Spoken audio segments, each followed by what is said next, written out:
What it do, peeps? It's the Beat Chef with Watch the Damn Tape. Colorado Buffaloes survive a scare from the Baylor Bears. Shedeur Sanders and Travis Hunter save homecoming.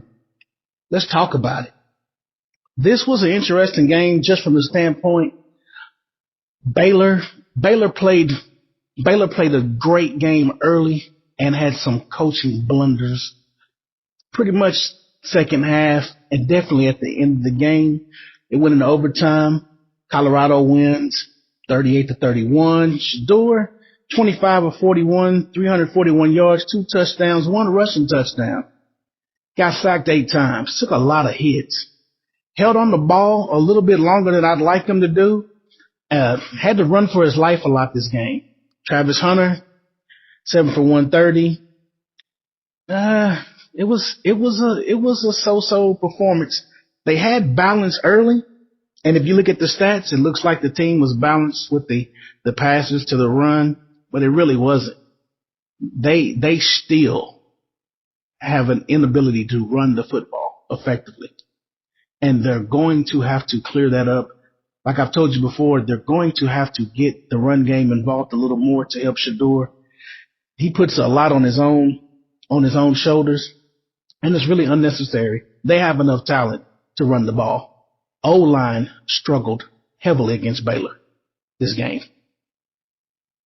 If he had a clean pocket, he was taking too long to decide to get the ball out, and he'd just take a sack, take a hit, or he'd roll out, and same thing. He would roll, he would drop back, pressure would come, he'd step back up in the pocket would collapse again, he'd step back out the pocket and roll out again and try to make something happen. And you just can't sustain that type of offense throughout a game against a better team. And Baylor was 3-9 last year. So this is a rebuilding team too, just like Colorado. This was a game of two teams that had unfulfilled seasons last year. Baylor's receivers, they didn't really do a lot of damage, but they did expose a lot of the flaws on Colorado.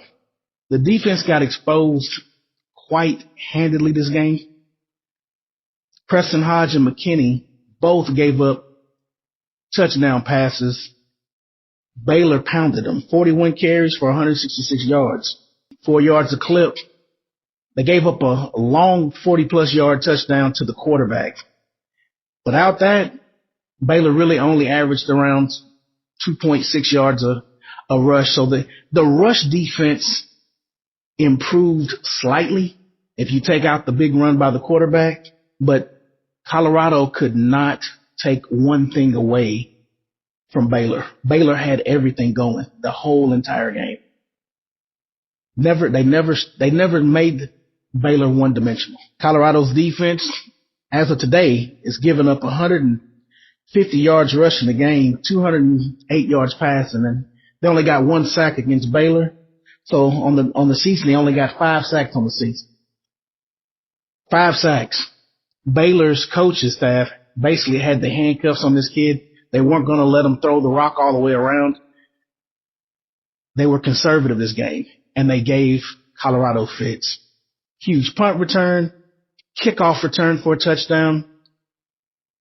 Inexcusable. Special teams was not on point on the season. Colorado's defense is giving up 150.8 yards a game rushing, 208 yards passing.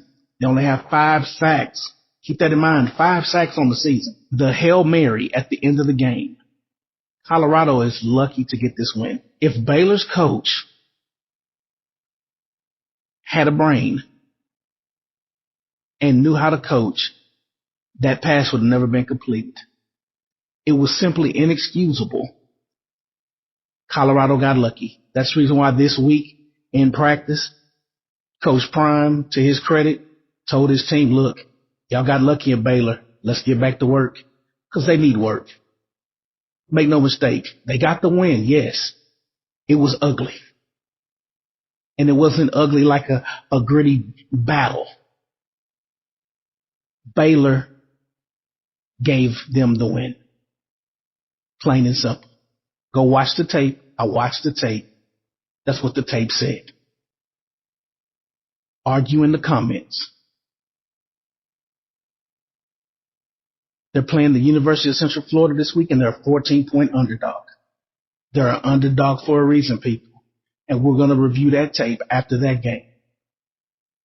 Like, share, and subscribe. And as always, peace.